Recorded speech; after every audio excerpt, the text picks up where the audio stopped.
قابل صد احترام حضرات شائقین و شائقات سچا پیغام، السلام علیکم ورحمۃ اللہ وبرکاتہ۔ آج کی محفل میراث النبی کے نورانی پروگرام میں آپ کا استقبال ہے۔ اہلا و سہلا مرحبا۔ ہم آپ تمام حضرات و مستورات کا خیر مقدم کرتے ہیں۔ محترم حضرات و خواتین، تعلیم کا آغاز ہو رہا ہے۔ سب سے پہلے آداب تعلیم کا لحاظ کرتے ہوئے تعلیم کی طرف متوجہ ہو جائیں۔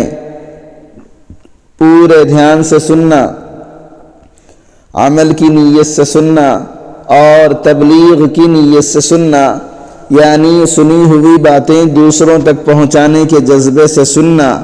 چند خاص آداب تعلیم ہیں، امید ہے کہ آپ حضرات ان آداب کا ضرور خیال رکھیں گے۔ جزاکم اللہ۔ بسم اللہ الرحمن الرحیم۔ نبی صلی اللہ علیہ وسلم ایک سفر سے واپس آ رہے تھے۔ ایک جگہ آپ نے پڑاؤ ڈالا، بستی قریب تھی۔ ایک عورت تھی جس کا تنور تھا، اس نے لشکر کی روٹیاں بھی پکائیں۔ جب پکا کر فارغ ہو گئی تو صحابہ سے کہنے لگی کہ میں تمہارے صاحب سے بات کرنا چاہتی ہوں۔ تو صحابہ اسے نبی علیہ السلام کے پاس لے کر آئے۔ وہ کہنے لگی، اللہ کے پیارے نبی صلی اللہ علیہ وسلم، میں آپ سے ایک بات پوچھنا چاہتی ہوں۔ فرمایا، پوچھو۔ وہ کہنے لگی، میں ماں ہوں، تنور میں روٹیاں لگاتی ہوں، میرا ایک چھوٹا سا بچہ بھی ہے۔ میں اس کو آگ کے قریب آنے نہیں دیتی کہ اس کو کہیں گرم ہوا نہ لگ جائے۔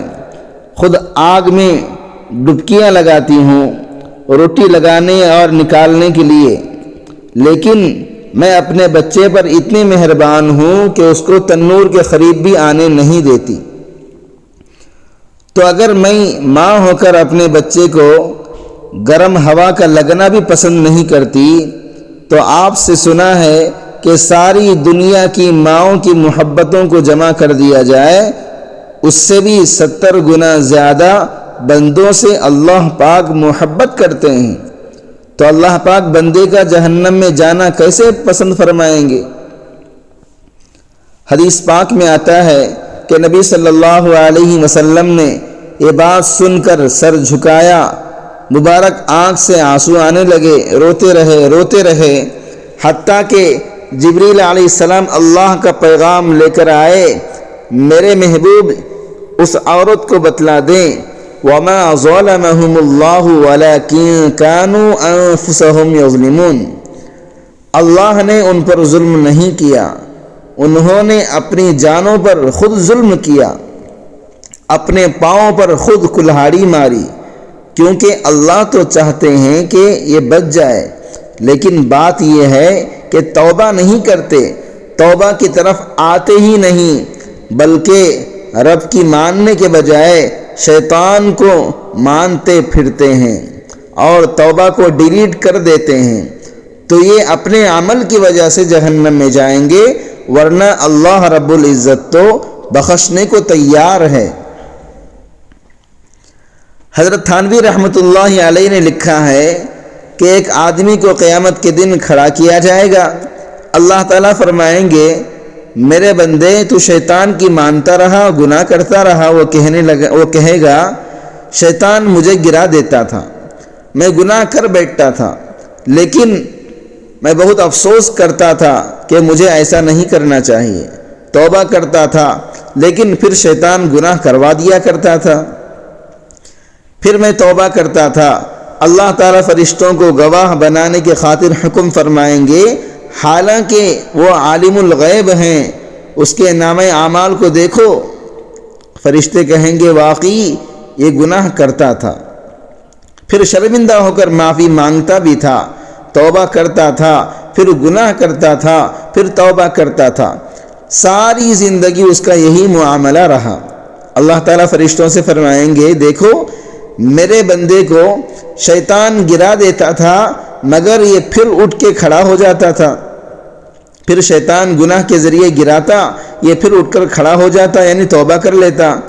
اس نے شیطان سے ہار نہیں مانی، وہ گناہ کرانے سے باز نہیں آیا، مگر یہ توبہ کرنے سے بھی باز نہیں آیا۔ یہ استقامت والا بندہ ہے، میں اس کو استقامت والوں کے ساتھ جنت عطا کر دیتا ہوں۔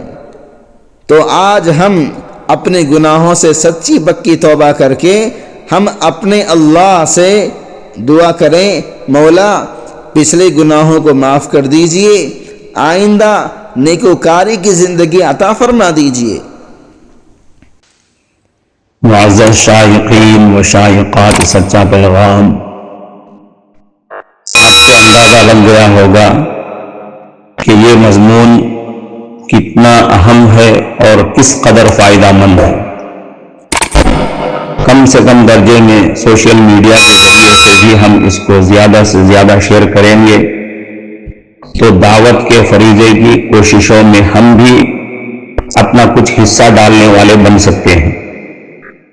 لہذا زیادہ سے زیادہ اس کو عام کریں تاکہ پوری دنیا کے ہندوؤں کی غلط فہمی دور ہو جائے اور انہیں یہ زمینی حقیقت معلوم ہو جائے اور وہ اپنے اصل مذہبی لیڈر پیغمبر آخر الزمان حضرت محمد الرسول اللہ صلی اللہ علیہ وسلم کو ماننے پر مجبور ہو جائیں اور کلمہ پڑھ کر آپ کے ساتھ ساتھ وہ بھی جنت میں جانے والے بن جائیں۔